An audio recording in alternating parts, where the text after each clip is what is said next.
ஓம் சாந்தி.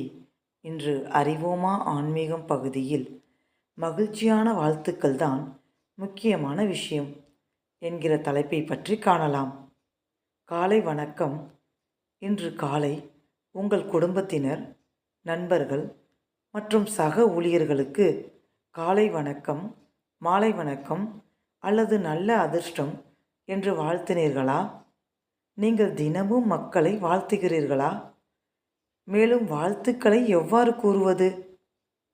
நம்மில் பெரும்பாலோர் காலை வணக்கம் என்கிற வாழ்த்தை குறைத்து மதிப்பிடுகிறோம்.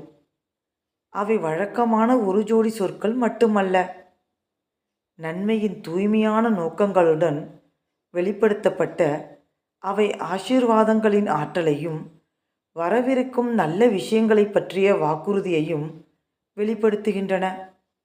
யாராவது நம்மை வாழ்த்தும் போது புறக்கணிக்கவோ, தலையசைக்கவோ, முணுமுணுக்கவோ அல்லது சாதாரணமாக காலை வணக்கம் என்று சொல்லவோ கூடாது.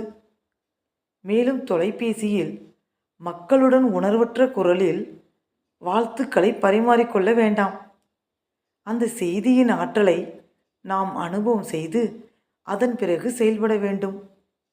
பிறகு பெறுநர் நமது செய்தியுடன் சேர்த்து தூய்மையான ஆற்றலையும் பெற்றுக்கொள்வார். குட் மார்னிங் என்று சொல்வது கடினமாக இருக்கக்கூடாது. வயது, பதவி அல்லது அதிகாரத்தின் படிநிலைகளின் அடிப்படையில் பிறருடைய வாழ்த்துக்களுக்காக காத்திருக்க வேண்டாம்.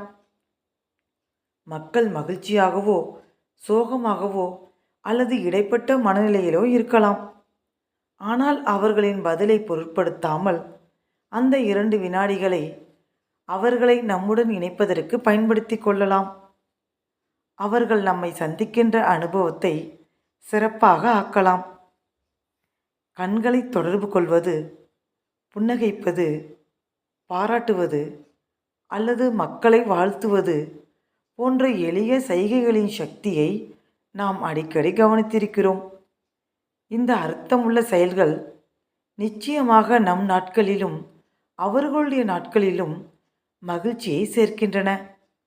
மற்றவர்கள் அவர்களை பற்றி நல்லதாக உணர உதவுவதன் மூலம் நம்முடைய சொந்த மகிழ்ச்சி கணிசமாக வளர்கிறது. உங்கள் நேர்மறை ஆற்றல் இன்று ஒருவரின் நாளை எவ்வாறு பிரகாசமாக்குகிறது என்பதை பார்க்க சிறிது நேரம் ஒதுக்குங்கள். ஒவ்வொருவரும் அங்கீகாரத்தையும் அவர்கள் சொல்வதை கேட்க வேண்டும் என்றும் எதிர்பார்க்கிறார்கள்.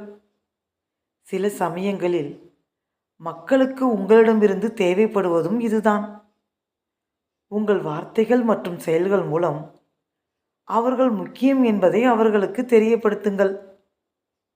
வாயிலில் இருக்கும் பாதுகாவலருக்கு நீங்கள் வாழ்த்து சொல்லும் போதும், அறியாதவர்களுக்கு கதவை திறந்து வைத்து பிடித்து கொள்ளும் போதும் அல்லது உங்கள் குடும்ப உறுப்பினருக்கு நன்றி தெரிவிக்கும் போதும் நீங்கள் எப்படி உணர்கிறீர்கள் என்பதை கவனியுங்கள். நீங்கள் ஒருவருடன் நேரத்தை செலவிடும்போது அவர்களின் மதிப்பு மற்றும் முக்கியத்துவத்தை நீங்கள் புரிந்து கொள்ள முடியும். செயலில் கருணை நீங்கள் நினைத்ததை விட அதிக மகிழ்ச்சியை தரும். ஓம் சாந்தி.